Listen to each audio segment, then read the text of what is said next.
right, so I can sign this, right, and go get some gum, and then immediately then quit. Yep, unless war were declared. Blah, blah, blah, blah, blah, What does that mean? blah. War were declared. Sorry, we're covering the Warmage today from Yeah. Valda Spire of Secrets, and I have to do Yep. that bit because I Welcome to love that Approved or quote. Not. Also, I'm gonna say this. This is the one that I actually looked into, and Okay, this let's is take a some fun look. stuff. So It's pretty full. yeah, So pretty full, our things are houses, interestingly enough. and our big thing. This is the cantrip class. If you look at the cantrips known, Yeah, I see that. we only get cantrips. All right, so we want intelligence. Yep, followed by con, standard spellcaster stuff. Oh, we only get. We only get cantrips. Oh, that. Hmm. We do get some stuff to compensate for that. We'll take a look, because Yeah. that could be crazy. Okay, let's take a look. So first off, All right, D8 hit light die, armor, con, 1d8. yep, I'm just skip past all standard. this standard stuff. Constitution. This is. I don't care. I don't know. These are important to consider when building the class, but I don't care for improving. Yeah, it's standard stuff. A gaming set is interesting. Oh yeah, you don't normally see that for subclass stuff. A Class 4 stuff. cantrips from this one class, lenders, cantrips, blah, blah, blah, blah, blah, cantrips. Yep. Since you learn spells to press them, use your intelligence whenever you're supposed to press your buttons, blah, blah, blah. Yep. You can use a blah, blah, blah. First I'll choose where you first learn the basics of magic. Cantrip offered by your administration don't count against your number of cantrips known. So at level 1, we get 6 available cantrips. I see. So you have to pick a thing. Yeah. So we have adventurer, which is basically mage hand you learn the mage hand and Ray of Frost, dancing light and minor illusion of your search moment, eldritch event, chill touch and message, mercenary, arc blade and true strike. Nope. No. Temple. You learn sacred flame and spare the dying. No to true strike. Of course, I'm saying no to true strike. You blame him? Fair enough. You learn preservation and shocking grasp. You taught yourself. You get firebolt and light. If I look, you taught yourself cast. You learn druidcraft and shillelagh. Warmage learn the magic and increase weapons and can be wielded just as easily either. At first level, choose one of the following fighting styles. You get a +1 bonus saving throw DCs for your Warmage spells. When you have at least one hand free and a creature hits you with spell attack or ranged weapon attack, you can use your reaction to add your proficiency bonus to your armor class for that attack, potentially causing it to miss. Woohoo. While you are wearing light armor or are under the effects of the mage armor spell, you gain a +1 bonus to your armor class. Cool. You gain a +1 bonus to ranged spell attack rolls. Additionally, your Warmage can ignore half cover. When you hit a creature with a cantrip that requires a melee attack and exceeds the target's AC by 5 or more, or score critical hit, you can add your proficiency bonus to the damage roll. There are so many specific criteria for that one. Honestly, I think it's the best one, though. It's most unique. It ups your damage by a lot. That being said, let's get to the actual meat of it. So first level, yeah, it's a boost, I guess, but it's cool. Nothing that makes you want to play a sorcerer, a magic person Which who also, only knows cantrip. I love the art for this guy. Yep. Carrying on. We're level 2 now. Warmage Edge. Starting at level 2, once on each of your turns, when you deal damage with a Warmage cantrip, you can improve 1 damage roll to spell, adding your intelligence modifier to the roll if you don't already add it. Starting at 5th level, and as you gain levels in this class, you also add extra dice to the damage roll of your Warmage, as shown in the cantrip bonus dice column of the Warmage table. For example, in your 5th level, you can improve the damage of the Firebolt cantrip to deal fire damage equal to 3d10 plus your intelligence modifier on a hit. Basically, normally at 5th level, it'd be 2d10. 2, correct. 3d10. I am trying to decide... Now, this is interesting.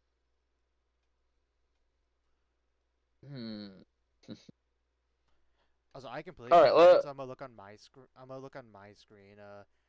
Mm-hmm. How often does it scale up?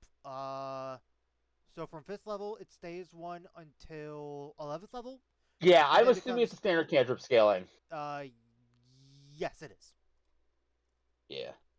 Let's keep going. Warmage tricks. Actually, there's something important. There's something important to establish. when you do it once, you can improve a damage roll on a spell. Doesn't more further roll if you don't already start. Starting as a Warmage cantrip. Oh, you're looking for that wording? Yeah, I was thinking, Yeah. but while you were I gone. was looking for a couple other things. Oh, what other thing were you looking for? When you are at, for example, what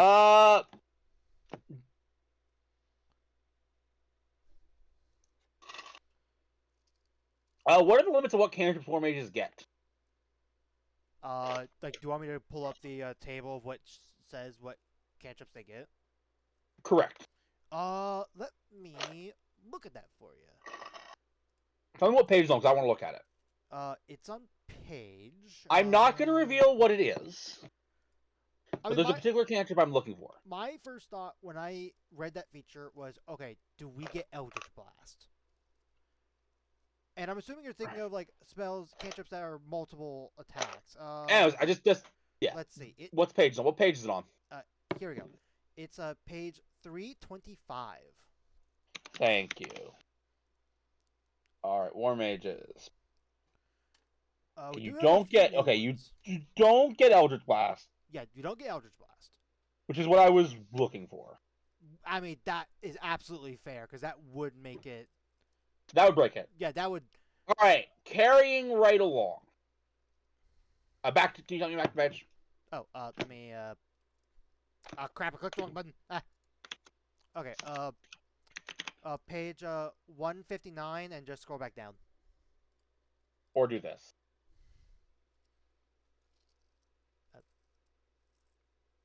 I think my way would have been a little faster. There you go. I don't think so.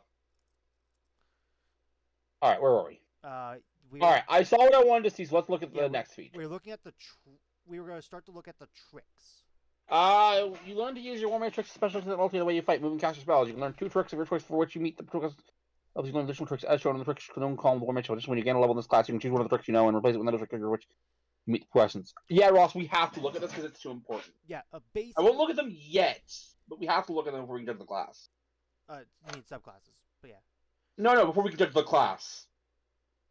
Oh, judge the class. I thought yes. You jumped to the subclass. Okay. Yeah. Okay. Anyways, let's keep going though. Well, so we got our house. Yep.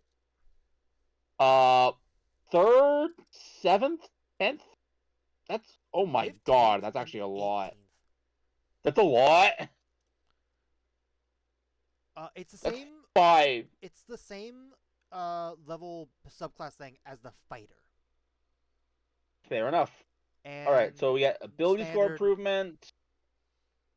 I know. 5th level, you learn to tap into the vast reservoir of magical power, and which when you deal damage, you can double the number of damage dice dealt by the spell. You can't use the spell to score or critical hit. Once you can't use it until you finish a short roll. Low level, you can use the feature twice between rests. So basically, you just boost the power, which I think you get this way too late. Oh, too late. Yeah, 100%. With the once per short rest limitation on it. Remember, cantrips are all this class does. Right. Although I do believe there is a quartercaster. I believe. I think. We can. That's not my point. We'll talk about that later. That's not my point. My point is, the truth is, and this is the problem with this class, even with the buffs we get, up until level 5th, we are falling behind everybody else, damage-wise. That is fair. Badly. So giving us this at level 5, when we don't need it, is crazy. By level 5, our damage is kind of caught back up. It has. So, I would have given this at level 2. I would be fine with that being at level 2 as well. But that was not my call to make. Yeah. Because unfortunately, we can't just rework that because then we have to replace it, and yeah, I wouldn't want to delay the tricks. I wouldn't want to delay the tricks to level 5. Yeah, it'd be a whole thing. Tactical insight. Okay. At 6th level, you learn how to use ambient magic power to defend yourself from foes. You can add your touch modifier to 7,000 and spells, and another magic effects that deal damage.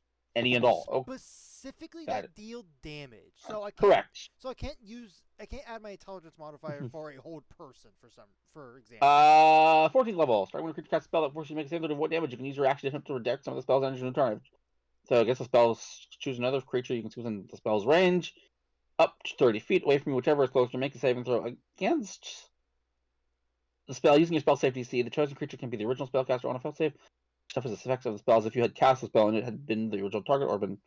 Once you use this feature, you can't use it again until you finish short or long rest. That's fine. Whenever you cast a cantrip that deals 4 dice of damage to a target, it instead deals 5 dice of damage, excluding your cantrip bonus dice. If you cast a cantrip that makes 4 attacks, it instead makes. So That's so lame! so okay. That is, I think, that is the worst class capstone I have ever seen in the game, Ross. So okay. So let me just double check how this works. So this excludes the bonus dice that we're getting. So like a firebolt would still Correct. trigger this. Okay. Correct, but it's 1 more dice. Well, That's it. You gotta keep in mind this still adds on to the extra dice that you get. So it's like, I get that it adds on, Ross, yeah. but we already got those extra dice before level 20. You can't say, hey, this level 20 feature is great because that thing I got 5 levels ago. That's fair. That is absolutely fair. I know. So yeah, it's great. It's great that I get that, but that's not what this capstone gave me. This capstone gives me... Here, Ross. Allow me to demonstrate what this capstone gives me, okay? Reaches into pocket, grabs single dice. That's it. Yeah. That is horrible. That is god-awful. I will tell you this. If I ever played a Warmage, you would not catch me dead taking 20 levels in it. Fair I enough. think 18 might be as far as I'm willing to go. The tricks. Yeah. How many tricks are there? I want to know how much time we're spending on this. There's a good lot.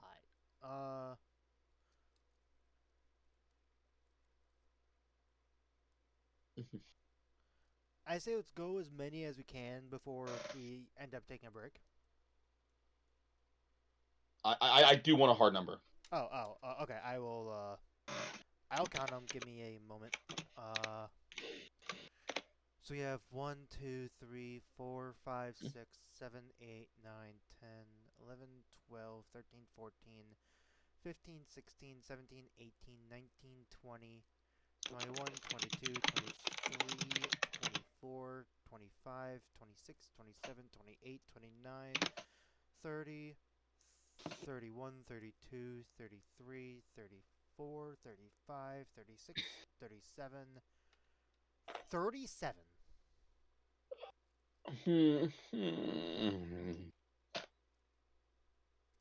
If you don't do all of them tonight, maybe half. No, I'm gonna skip.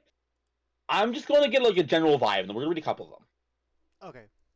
Alright, so we got blast. Once on each of your turns, when you deal force damage to a creature with a Warmage cantrip, you can push them up to 10 feet away. That's just no.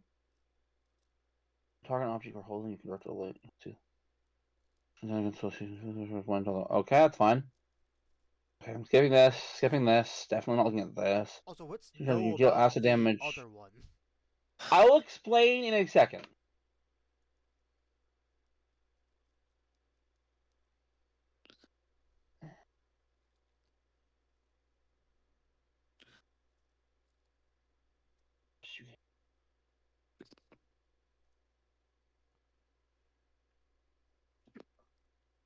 Once on each. That one's actually pretty good, but but still, it's only going when. Yeah. Being within actually doesn't. Yeah. You have to come.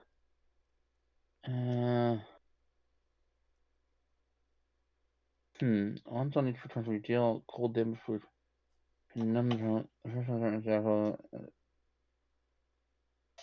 okay.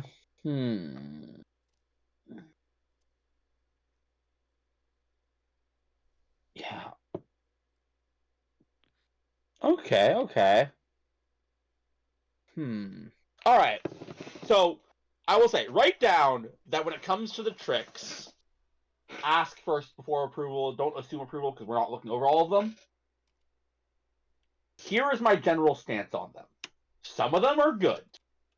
Like, I like the Mage Hand one. Mage Hand Knack. Okay. But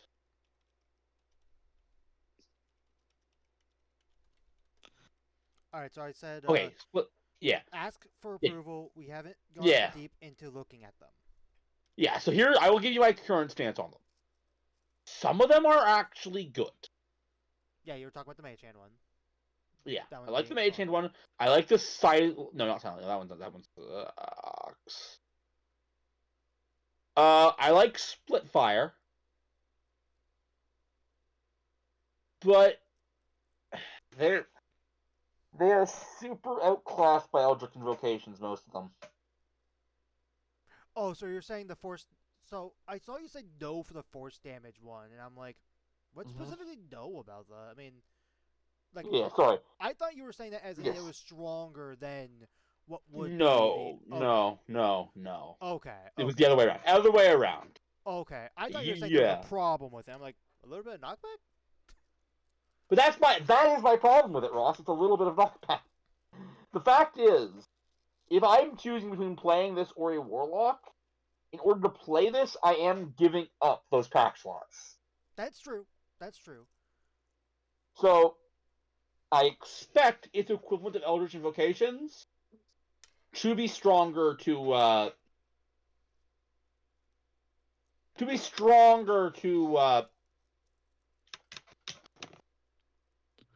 make the purchase worthy. It was just like how we're talking Martyr versus Paladin.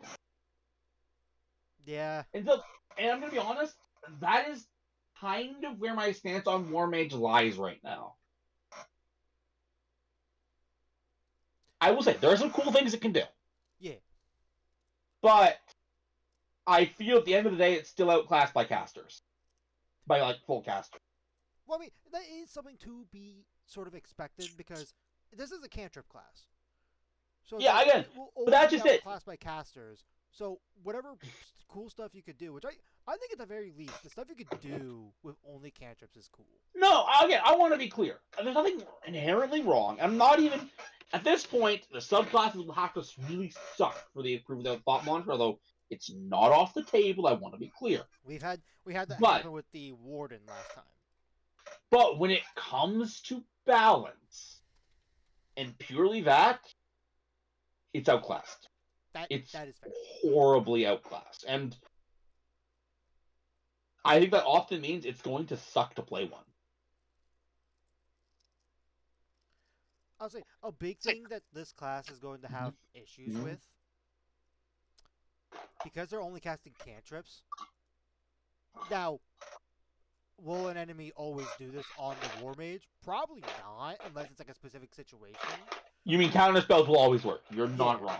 Which, there's been only one ever instance where I've had a counterspell cast on me when I was casting a cantrip. And that I will note during that one shot. Here's what I will note right now. Because Warmage cantrips are more stronger than regular cantrips. That's true. They are. That means they're more likely to be counterspell, which is another reason this kind of sucks. But yeah, like I said, I don't think there's anything inherently wrong with this. Just you got to know what you're playing, and you're going to be playing a very weak character. You need to be okay with it. Your fellow players need to be okay with it. Oh, wait, hold on. What does the True Strike one do? I'm curious. It lets you concentrate on it for a longer period of time. Oh, ew. Why? Ew. Why? Anyways. Are we looking at the houses right now, or? How long have we been going? And how many subclasses are there? We've been going for 19 minutes. And the subclass amount is 1, 2, I think you 3, said 4, 5, 7. 6, 7, 8. There are 8 of them. 8. We'll look for now, and if I feel like we need to get a feel for how. So this is our quartercaster. Oh yeah, there was a quartercaster. Right away. Yeah. Right away. When you choose this house at 3rd level, you gain the ability to cast spells. A spell lost suspicious, blah blah blah. Conjuration and Invocation is our spells we could pick from. Whenever you gain a level of this class, you can place one of the blah blah blah. Yep, standard. The additional damage with your Warmage stuff. spells for reason your Warmage as if they were. You can't Warmage edge damage. You can't add Warmage edge damage to the magic missile spell. Interesting. Okay, so let's see what we actually get here. At 3rd level, you get proficiency in blah blah blah. At 7th level. Wait, we only get spells and proficiency, which I mean, we get spells. Yeah, we get spells. 7th level, we learn smart and can cast which will spells and can. Usually, you can choose one of the normal forms or one of the fallen special forms. Suited and quality or sprite. That's just the. But the Warlock. pack of the. Actually, wait, is sprite available for pack of the chain? Yes. Okay, I can remember that one. Warmage spells deal damage on structures, especially when you cast a Warmage spell that requires you to make a range spell attack with spell ranges. Starting at 5th level, when you cast a Warmage spell that affects other creatures that you can see, you can choose a number of them up to your intelligence modifier. The present creature automatically succeeds on their saving throws against them. Yep. 8th level, you learn a powerful magic. As a bonus action, on your turn, you can expend a number of spell slots with a combined level of 6 or more to regain as many use of your arcanes. So Why would I ever?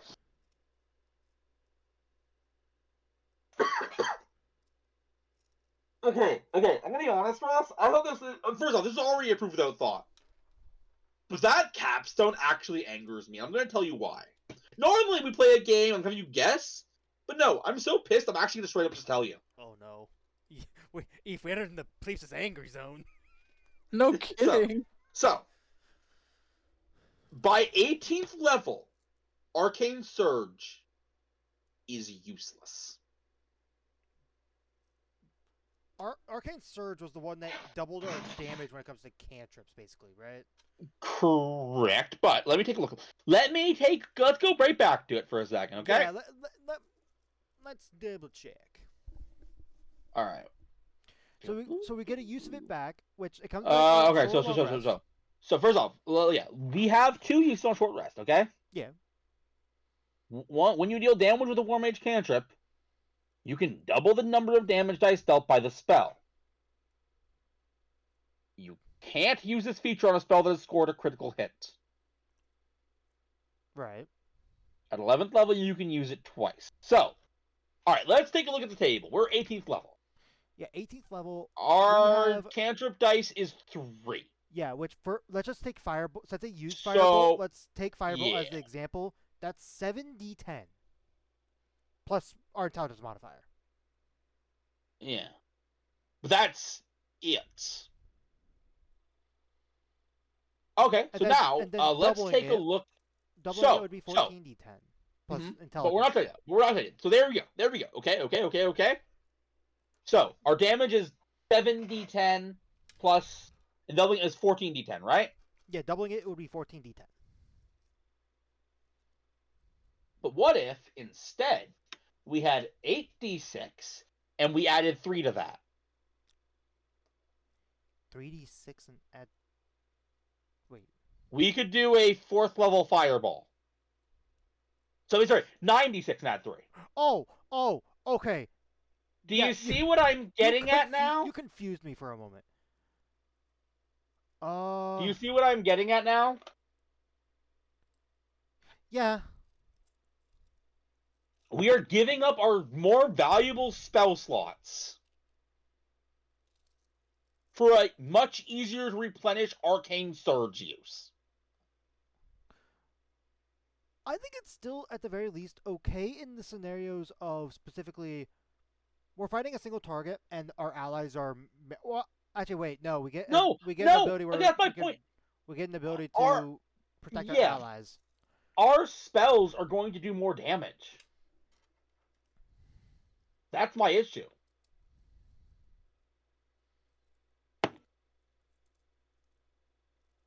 Our spell slots are just more valuable than our stupid arcane surges. And they have to be 6. combined. We have to do time level of 6. Which, think about think of the losing fireballs. Think about how much damage We are sacrificing in order to do that. Yeah. Again, I don't think this is a horribly useless feature. It's just a really, really bad capstone to a subclass, and I'm going to be honest, already sucks. I mean, it's a quartercaster, so it's like a... Look, quartercast, I like Arcane Trickster. I'll say, I actually really like Arcane Trickster, but no. I like Arcane the issue with this, Eldritch Knight too. The issue with this, Ross, show me its original feature. A feature that you only get for playing this subclass, you cannot get anywhere else in the game. I will wait. There is none. Yeah. Remember what I said. Remember what I said before we started heavy on subclasses. Remember what I said. I said, right now, as it stands, there is no reason to pick this over any other caster in the game. Alright.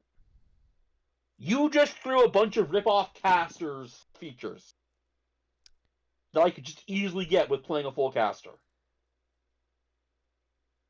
And get them earlier. Yeah, 100%. The biggest outcry is spell sculpting. That is a... Yeah.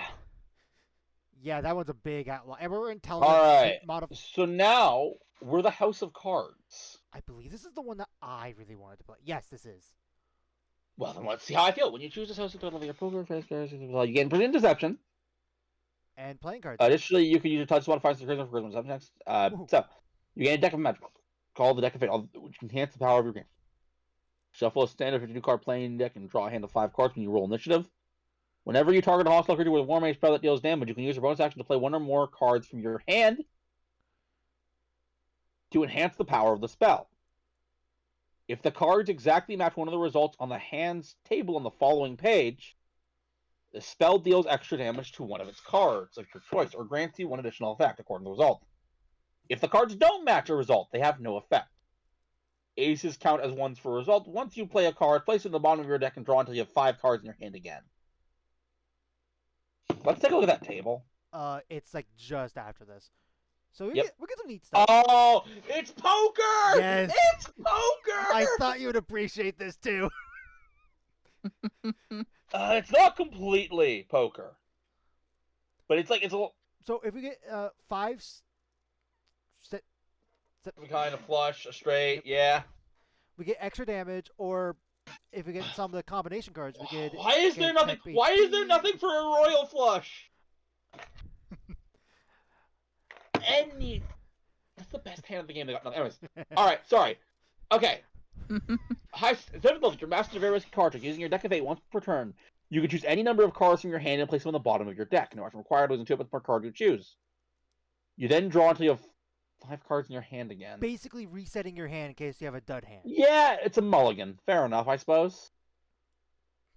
At 10th level, you can use your bonus action to gain one of the following effects chosen by the GM. What? What? Wait, so you gain resistance to all damage until the end of your next turn. You teleport to an occupied space of your choice that you can see within 60 feet of you. You vanish into a safe, endless day plane as the start of your next turn. You reappear in the space you left or in the nearest occupied space if that space is occupied. Once you use the feature, you can't use it again until you finish a short or long rest. So you just... I wish there was 4 effects, because I feel like at that point, I feel like it should be a dice roll or something. Yeah, but yeah. Unless we want to add it, unless we want to add this to be another one extra use for a D3. But let's keep going, because here's the thing, Ross. Here's the thing. None of these are so strong, especially since this is a once per short rest feature, that I'm like, why should you not be able to choose? Yeah. Or, you know what? It should be tied to your cards if it's going to be random. The rest of the subclass is supposed to be. Yeah. Maybe. Ross? What? We're going to have to put some more, because we're going to have to come up with a 4th effect. I know what we do. Oh, okay. Let's see. So, dealer's choice. Yeah. So, forget. We will have to come up with a 4th effect. But, draw a card from your deck of fate. Depending on the suit is what effect occurs. Card depending on the I can spell. So I will say Suit. Heart. You gain resistance to all damage till the end of your next turn. It will trigger the effect. Period. Heart. You gain resistance to all damage till the end of your next turn. Resistance to all damage until next turn. I'm gonna say Diamond. You teleport to an unoccupied space of your choice that you can see within 60 feet of you.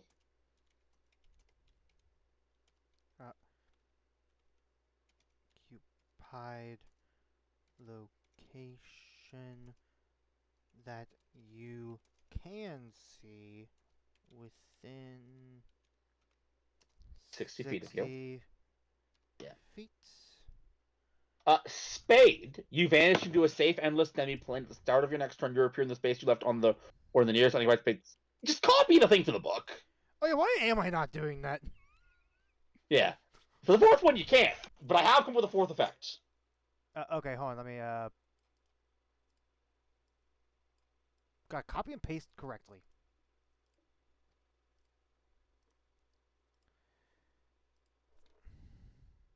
All right, when you've done it, let me know. Okay, and then last one is a club, I believe. Right? Club, yes, for a club. For the next minute, you may re-roll any dice you roll, whether it be a d20 or anything else. Or you can allow any ally with you or yourself to re-roll any dice they roll. Wait, so the club for the next minute, you and allies can as a reaction, you can allow you can re-roll any roll that you or an ally makes, whether it be with a d20 or otherwise. I don't know how to say that in D&D terms, but yeah.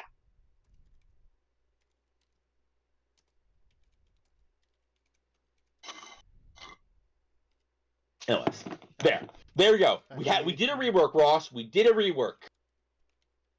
I will say something funny that I'm gonna bring up. Yeah. Because normally, because we're on Forge, do what we do for the deck of many things. Yeah, I know what you're saying. I know what you're saying. Yes, we can just do that. Yes. Oh no, I just find it funny. But let's keep going. Yep. 15th level card readings. On each returns, when you draw a card from the deck as part of your deck of fate feature, you can declare suits, clubs, diamonds, hearts, spades, and check the top card of your deck. If you guess the suit correctly, you can take the dash disengages part of the most action used for the deck of fate feature. That's okay. And by 18th level, you become a deck master. Whenever you would draw one or more cards from your deck, draw twice as many. And put the other ones back in the deck. Put half the cards. So basically, we're still at the cap of 5, but now we have a lot more. You have it, choice. Yeah. You have basically advantage. Yeah, we basically get advantage on our card draws. Considering I had to re-roll something, you know what I'm about to say. Approved without thought. Aww. I was hoping you'd like it more. Here's what I will say. I will say to the subclass. Take a 3-level dip in it. It's not a bad effect, and it would be really cool. And honestly, you can use this. Oh, dang it! No, it's too tied to Warmage. You can't. Dang it. Yeah, I was gonna say. I'm pretty sure I was gonna bring up. It's probably attached to Warmage. That sucks. That's really bad. That's actually really, really bad. Ugh. Because I'm gonna be honest. Everything else sucks, and I hate that. Aww. Here, let's start at the moment. Like, deck of 8. This deck of 8 feature, really good. It's really strong. And but obviously, fun too. Yeah, as at 7th level, we get the refresh. You get the mulligan. I don't really care. I don't get the mulligan flank. This doesn't allow you to do something you couldn't do before. 10th level, we've discussed why this sucks. We made a modification to it, and I respect that. But the fact that we had to make a modification tells you what I think about it. Also, I forgot to ask, are we still keeping it as a short or long rest? Yes, correct. Okay. I was assuming so, but I wanted to double check. Card reading Is meh. lets you do this. Yeah, it's not great. I'm sure a scenario where that is handy does come up, but nah. But not worth playing the actual. We're 2 for 2 right now in subclasses. I thought I gonna be honest. really hyped because of like poker. No, man, it's just the 3rd level feature is actually good. That's what hurts, Ross. That's what hurts. All right, House of the Dice. Also, I'm realizing the theme here. Yep. I am pointing out the theme doesn't really work with the actual class, but whatever. So first off, at 3rd level, yeah, I'm gonna go to the actual good stuff. You gain 4 levels of Dice of Fate, which are D6s. Whenever you make an attack roll, both to your damage, you can spend the Dice of Fate and add to the roll. You can wait until you blah blah. Yep, that usual standards. Once you expend a Dice of Fate, it goes to the GM. You can use it to add to your roll to made by an NPC or monster. Once the GM uses it, passes back to you and so on. When you finish a long rest, you regain all of your spent Dice of Fate whether or not the GM has used them. But you get something like an additional 2 Dice of Fates, and you can add 2 Dice of Fates to your damage rolls with Warmage cantrips. Also at 3rd level, you can spend 2 of your Dice of Fate as an action, rolling them on the table below to create a chaotic surge of energy. So basically a wild magic-esque table. You cast Fireball centered on yourself. Your AC is reduced by 2. You fall prone. Each creature others within 60 feet, 5 foot AC you choose within the area until the next turn. You gain 7 number and keep. You become invisible until the end of your next turn as per the. Any object choice within 60 feet from the explode, dealing no damage. Teleport up to 60 feet to knock base. You can see each creature within 5 feet. Okay, that's no fine. Choose a creature you can see within 60 feet. The creature takes 40. You cast Lightning Bolt and can't add to it. Yeah, this is not a good table. It's not balanced properly at all. I would say it skews negative to pointless. 50-50, I think, are like negative, I think. My issue is the stuff that isn't negative is not doing you like. I think here, look at this. Each creature other than you within 60 feet of you can only speak in babbling nonsense language. If you're standing right next to any other caster on your team, oh god, yeah, that would. Which honestly, good chance you are. A 5-foot radius sphere, butterflies, insects, or doves for location and choosing your area. As a reminder, you are dependent on cantrips, which often rely on some kind of line of sight. Yeah. Which means we don't get good ones until 7. Yeah, it's like 50-50. And it's like, no. And here, the good ones we get 7 temporary hit points. We get to keep the dice. This is okay, I guess. Early game. It's not going to really matter. You become invisible till the end of your turn as per the invisibility spell. Guess what? We're using our action. No, that's not it. Oh. You are a Warmage. You are going to cast a spell. I don't Carrying know if on. War mages even get bonus action cantrips that deal damage. Like no, it's fine. That's not a point. Yeah. And then we get an object within 60 feet of you, chosen by the GM. Explodes. Note that there are some restrictions that should be there that aren't there, Ross. What are they? So we're looking for restrictions that aren't there. So So I am the GM, as you know. Yep. And I decide what explodes. Oh, what are the rules to what I can decide what explodes? Is it the fact that because I think we looked at was it the Martyr that had a very similar feature, where an object that's not being carried or like equipped. Bingo. That's what I was gonna say. Yeah, like wait a minute. If I was an asshole DM, which admittedly I like to think I'm not, but let's say I was. I could destroy your focus. Oh god, you're right. I mean, it won't do any damage, but I could destroy the fighter's magic weapon. Oh dear god, you're right. I could destroy the wizard's spell book. Yeah, wow, yeah, that would be so mean. So the dealing no damage, great. Yeah, great. Teleport for 60 feet to knock 60 feet creature, blah blah blah. And then, so we finally get to teleport. Okay. Cool. This one's actually good. This one's good. This one's good. Yeah. All right. 7th level. You can suddenly, once on each turn, when you roll a d6, you can flip the die upside down. Note that on a balanced d6, the top and bottom numbers add up to 7, so you can determine the bottom number by subtracting the top number from 7. Yeah, I know. Yep. I mean, I didn't know that until I found out for us. We were looking at something else that had a very similar feature. Yeah. But I can't Starting at the level, the wins a chance follow your dice. Rather, when you make an attack roll with advantage on turn, you can attempt to invert fate as a bonus action. Spend a dice of fate and roll it on a 5. You ignore the on the roll on a 6 instead of advantage on the roll, moving right along. Cool.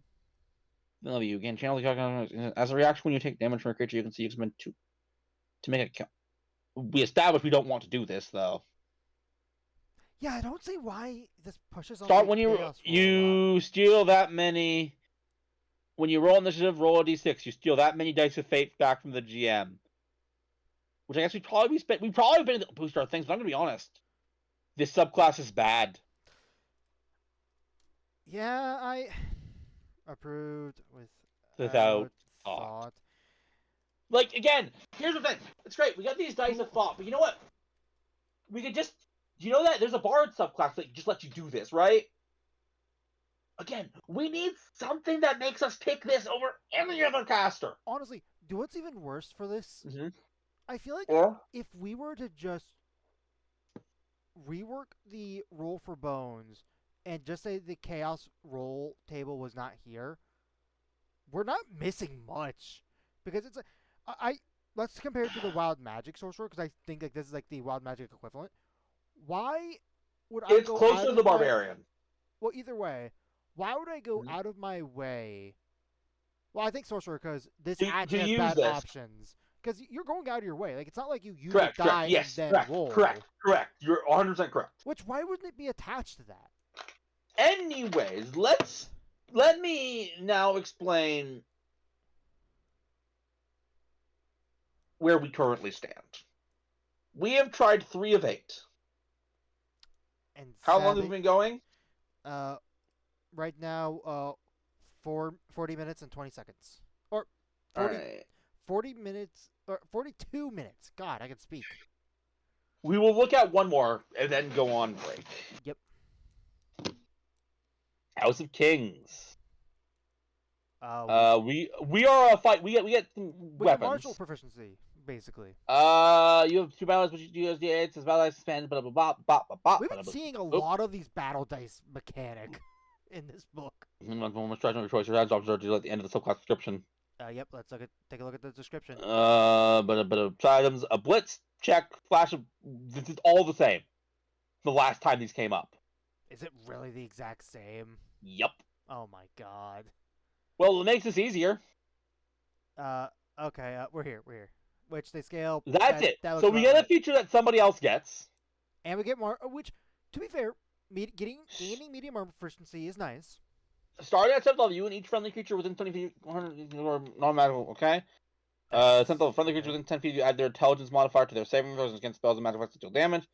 You learn the following stratagem when you hit a creature with attack, you can use one action to expend a battle die to direct one of your hand strike. When you do so, choose a friendly creature you can see or hear that's on the ring. And creature can immediately use it. Yeah, we also got that one with the other subclass. You roll initiative, choose a number of friendly creatures you each creature gains a battle dice you don't once within the next turn, creature can spend the battle dice when it makes it top, blah blah. You can wait until a creature can have only one battle. That's lame. Prove that thought. Yeah, it's just something somebody else can do. Do what's another issue with this as well? Mm-hmm. And something that I would have added in addition to the 7th level feature. Mm-hmm. Why the fuck do we not gain an extra attack? And specifically, I would have it be the extra attack that the. I'm actually, I'm going to tell you something controversial. This class as a whole needs an extra attack. Of some kind. That being said, I would be fine with that. I'm not gonna do some fancy thing because I'm not in the mood for it. Yeah, right now. I hate it because the class itself is actually it doesn't suck. Interesting. It's interesting. The subclasses need to give it some pizzazz. And so far, it has not pizzazzed. No. We're going to take a quick break. We'll be right back. And when we do, we'll see if the back half can change our mind. Yep. All right, we're back from break, and yeah. All right. Hopefully this one will be better than Hopefully we get some better. Yeah, we have House of Knights. Is a long-starting tradition of meaning. Another comment so with a Warmage makes a simple spell guide, unlike other warriors. However, Knights rarely carry a sword or shield in cons, for they can forge both out of magical force at a moment's notice. So first off, you gain proficiency with medium armor and martial weapons. Yep. Place a magical force reinforce your arm while you are wearing light or medium armor. You're under the effects of mage armor. You can add your intelligence modifier instead of dexterity to your armor class. Okay, that's pretty handy. You learn the force weapon cantrip, which doesn't count against your number of cantrips known. Additionally, you possess a weapon made entirely of magical force. Whenever you withdraw a weapon, you can summon this weapon to your empty hand and then transform it into any simple or martial weapon of your choice. The weapon deals force damage on it instead of its normal damage type. Whenever that weapon leaves your hand, it vanishes into a pocket dimension until you summon it again. So this is like a Hexblade, Eldritch Knight. Yeah. And that's... Beginning at 7th level, when you cast a cantrip that allows you to make multiple spell attacks, such as Force Weapon, or Magic Daggers, or Eldritch Blast, which I don't know why they don't have that as an example.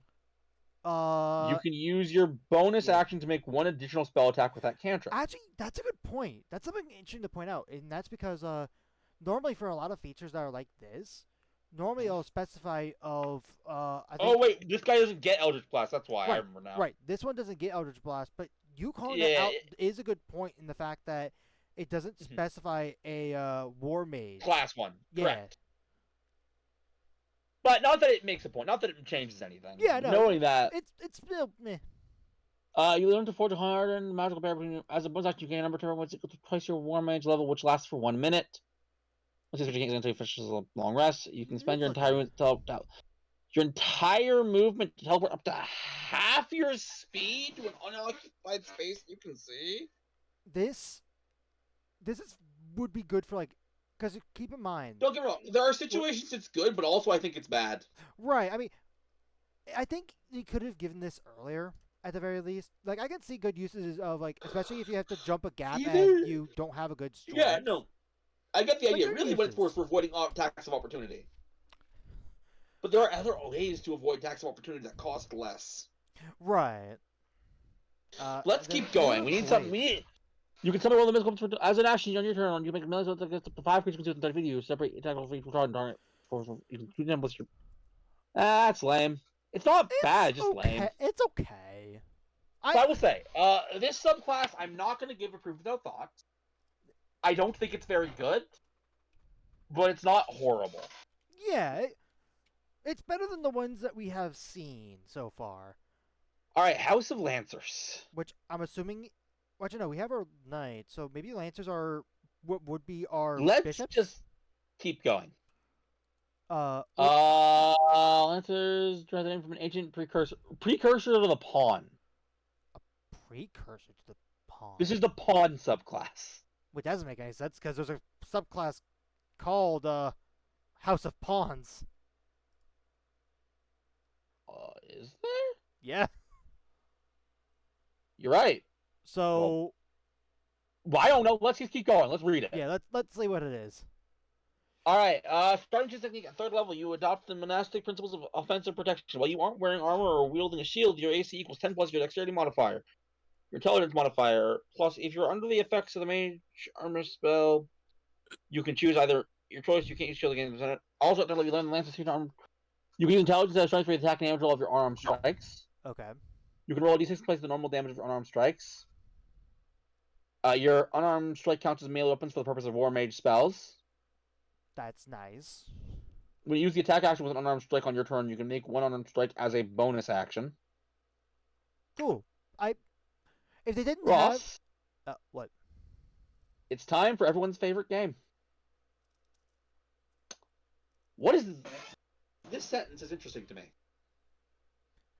Your unarmed strikes count as a melee weapon. Or weapon. Oh, strikes count as melee weapons. Okay. For the purposes of Warmage spells. So this would be including stuff that would be in similar vein to Booming Blade and Green Flame Blade, which there are a few Right. options that are like that in this book. Before I ask you Warmage just get Green Flame Blade and Booming Blade? Just out of curiosity. I don't think they do, and that is here's the thing. I would probably add it to their list because, simply put, I don't think they're able to add that because it's not a part of the. Let's take a look. Force weapon. Oh, Booming Blade is definitely part of the. No, it's other books have used it. Maybe I'm not sure. Anyway, it's I have the spell table. Fine. It's what do they get? 325. What? Okay, I would like to know. 325. Okay, thank you. Yeah, but I am cured. Why did you type the number there? Oh, oops. Ignore me. Such a 325. All right, Warmage. So I'm looking for their blades. So Arc Blade. So we'll start with Arc Blade. Yep. Because I want to see if I'm right. Because there's a chance that I'm wrong. Oh, is it the fact that Booming Blade and Green Flame Blade, and we can include Vengeful Blade as well, have a costly component, technically? Let's keep an eye on before... You're hitting on the thing, which is what I'm curious about. Alright, Arc Blade. Here we are. No, it just says melee weapon. Yep, just says melee weapon. But you're right. Even if we added Booming Blade and Green Flame Blade, we wouldn't be able to go past the... Unless... Oh, yeah, that's why what I am curious about are do any of them use the... That's a good point. But if they don't, we're fine. If they don't, we're fine. I have no complaint if they don't. I just think it's interesting.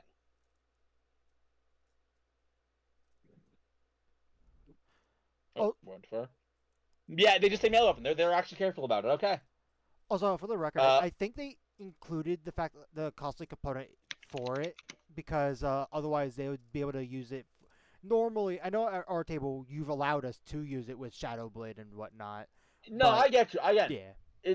I get the why. The why was never my issue. It caught my attention. Yeah. So for level 1, okay, it's cool. Mm-hmm. When you use these attacks with an arm strike on your turn, you can make one arm strike as a bonus action. Oh, and we get another ability, Shock Trooper. You can rapidly close the distance. Whenever you make a melee attack on turn against a target, you can launch up to 15 feet towards your target before making the attack. You want to travel through the air, though you fall off to make the attack if you have nothing holding you aloft. So we basically can like ram people. That is super strong. Just not in this class. Yeah, I was gonna say. And I'm like, that's super strong. Except not here.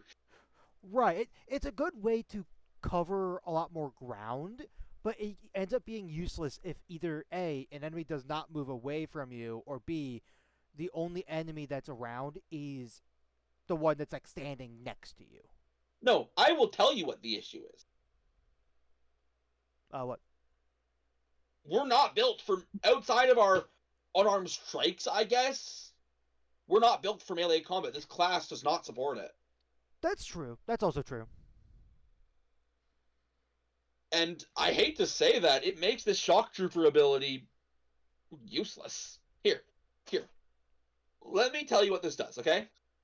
And just imagine if I were a barbarian with this ability. Starting at 3rd level, you can rapidly close it whenever you make a melee attack on your turn against a creature you can see. You can lunge up to 15 feet towards your target before making the attack. Doing so doesn't spend movement or provoke opportunity attacks.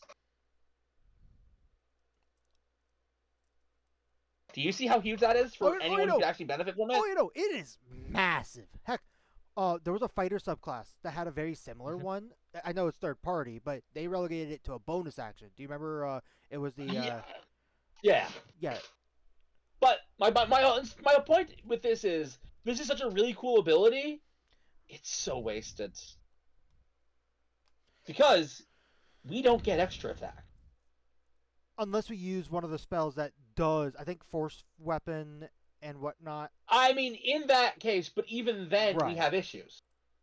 Because, officially, that's not considered making... Well, actually, I guess technically it would qualify, but... See, we get put into a weird position at that point. Yeah, we have a weird conundrum there. I could... But even beyond that,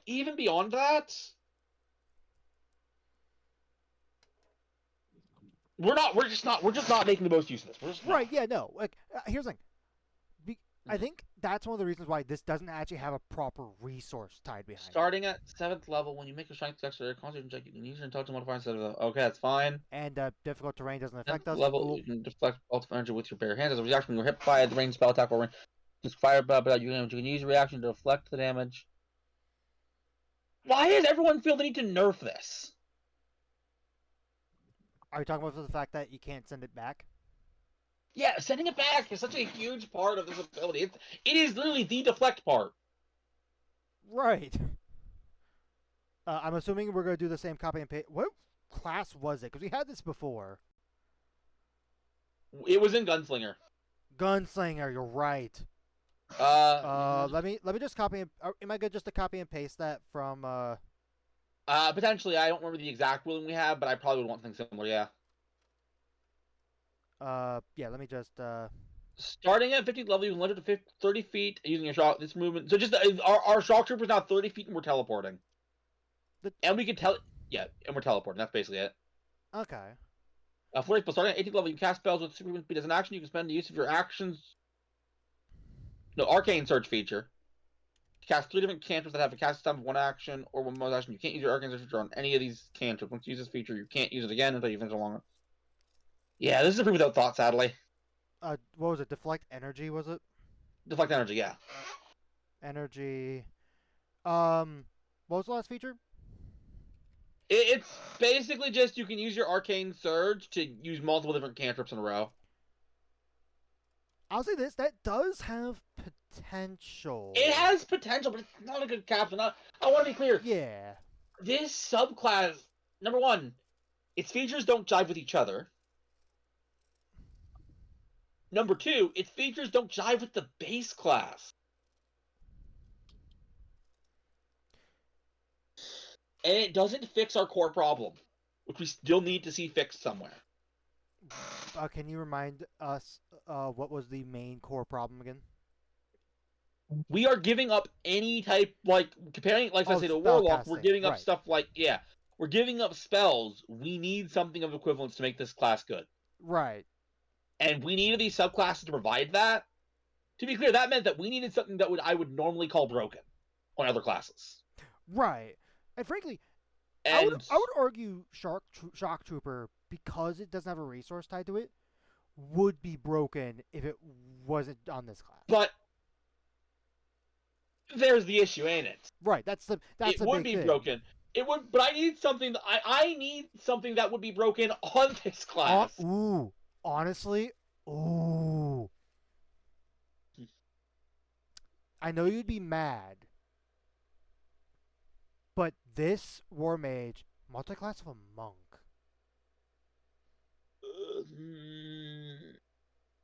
It'd be pretty mad, because you'd have to you have to get Dex, Intelligence, and Wisdom minimum of 13 at the very least. Here is the issue. To get the stuff that you would... Okay. To get the stuff that I would want a monk to have, I guess only 3 levels, actually, right? Yeah, that's what I was going to say. 3 level dip into this. But no, I wouldn't give this to a monk, even so. I would do a 3 level dip into this for a fighter or a barb. I wouldn't do it for a monk. Here's also another thought I just had. Because cantrips don't have to specifically scale with you being in that same class. Correct. Could I make the argument that you making a melee attack with a cantrip that would make a melee attack, which is valid for this subclass? Mm-hmm. Yes. Would you accept the fact that I would be able to stunning strike with that same attack? Uncertain. I would need to look over a lot more wordings than I have the time to look at right now. Right. I don't know. I'm coming up with something creative. I will say, I don't think this gels with Monk. Also, bye for the record. I appreciate the hustle. I think, again, honest answer, and this is so stupid, because it means that I wouldn't get any benefit from this for, like, forever. I would want this on a barb. this specific feature on a barbarian would be great. But it does mean taking 2 levels that I'm using never using ever. I mean, I would argue you still you will still need to eventually use it. Like especially remember my barbarian with the wave battle, how I ran out of rages. No, I get that. I get that. But I stand. Yeah. I stand by what I'm saying. Right. No. Anyway, the point is, being only good if I multi-class with something else is not good. Oh, absolutely not. Oh, whoa. Sorry, I scrolled a bunch. All right. Now we got House of Pawns. All right. You've been a pawn in my game, plebes. Anyway. When you choose this as a third level, you get the adaptability of the quintessential Warmage. You learn one Warmage trick of your choice, which doesn't count against your number of Warmage tricks. No, just if you learn a Warmage trick, you can choose trick that has the. So basically, you can get whatever. We get an extra trick of our choice, which. And they can use from any house. Yeah, from any house, which cool. You learn the podcast powers of other. When you find the finish, choose one Warmage cantrip. You learn this cantrip, which doesn't count against the. So we gain more options. Okay. If you're targeting a creature with a cantrip, that creature can't make an opportunity attack against you for the rest of the turn, whether you deal damage with the cantrip or not. That one could be good if. Do they have a big crowd control? Like I'm thinking Thunderclap. Yeah. At 10th level, you can choose a second option from the arcane up. Using area effect stuff isn't targeting. Wait, when you target. Oh, it has to be. You're right. So it had to be again the ones that do multiple attacks. Like if you're surrounded. At 10th level, you can choose a second option from the arcane fighting style class, but you can't take the same one you've taken. I thought you can add your touch modifier to initiative roll position. When you roll initiative and you aren't surprised, you can move up to your speed. Cool. Starting 8th level, your magic always finds its way to your foes once per turn. When you roll damage for a Warmage, you can choose one damage die and treat as having rolled its maximum value. That's cool. That's actually okay. Yeah, it's okay. But that's it. That's the one good feature this subclass gets. Honestly, do it sad. This is the equivalent of champion fighter. Hear me out on this. We have basically an extra invocation, which you could argue would be the feat for Eldritch Adept. We have the extra cantrip, which is like an extra fighting style. Again, same thing with additional arcane fighting style, which literally an extra fighting style. The only thing we're missing here is the increased crit range. Thing. Here's what I will say. It's boring. It is boring, and I'm going to be honest. It's a blank template. What this is if you can't decide which subclass you want to pick and want to pick all of them. Right. It's approved without thought. Yeah. They have one more chance. And that is the House of Rooks. Which, fun fact, I've actually never seen the word rook spelled out until now. Okay. I've played chess for years, so. Starting when you choose this as a third level, as a bonus action, you gain advantage on the next attack roll you make on your turn. Alternatively, you can impose advantage on a saving throw creature makes against the Warmage spell you cast before the end of your turn. Once you use this feature, you can't use it again until you finish short or longer, so until you reach your creature's hit points to 0 with the Warmage. Okay. Okay, so. Okay. Okay, I already like this because a lot of the subclasses so far have more leaned on the gaining the benefit of the ones that attack multiple times. This one, it's like, now we're like thinking like, okay, Firebolt is great. I would argue Acid Splash would also be pretty good as well. Yeah. Let's keep going. You can cast the knock spell at will without spending a spell slot. When you cast a spell in this way, it has a cast time of a minute, and the spell's casting is completely silent. Cool. Here's the thing. I've always thought knock was a good spell, but it's always hard for me to like consider picking it up versus other spells. So like just having it for free. All right. Let's see. We honestly, this is a good. This is a promising start. Let's see if they can bring it home. So far, promising. Arcane. Intelligence modifier to dexterity checks you make. Additionally, when you fall and aren't in cast, you can subtract up to 60. Okay. Cool. Okay, we got a cool. Cool. 10th level, as a reaction, when you take damage from a creature you can see, raise an offensive illusion to protect you from further harm. Attacks made against you have disadvantage on the start of the next turn. That's pretty good. Until the start of the next turn. This is ooh. By 5th level, you're extremely difficult to pin down if you move more than 15 feet on your turn. Any subsequent movement you make doesn't top. This is interesting but complicated to pull off. Basically, you need to move more than 15 feet to get to somebody. Right. Capstone. 18th level, invisibility spell targeting yourself. Without spell slot While you are opponents. invisible, your speed is doubled, and you can make one attack or cast one Warmage cantrip without ending the spell. Okay. Once per turn long rest. There it is. I cannot believe it took to the last one to have a good subclass. The capstone is meh, but I think overall I like the rest of the features. Yes, I will say, thanks to this subclass, Warmage is saved from a creep without thought. Yep, which I am also gonna say, what's interesting, fleeting decoy is such an interesting ability because do you realize what it is? It's reaction dodge. Except you're not getting advantage on dexterity saves, but anyways, now that we finished, I can give my stance on the whole thing, the whole package. Disappointing. That's fair. Again, it needed. Think it's neat. Here's the cool idea. Is not something worth playing. Make right. Rook finally gave it. Rook gave what it needed. The issue is, this is the same issue Martyr had, but to a lesser degree. If you are taking something away that someone in the base game here, Ross. Let's say I decided for my custom stuff, I was going to make a barbarian with outrageous. All right. You would argue that I should put something of equivalence in, correct? Right. And that's sort of what the Warden was. Like, yeah, in a sense, the Warden was. The Warden has its own few things, but yes. But this and the Martyr, the Warmage and the Martyr,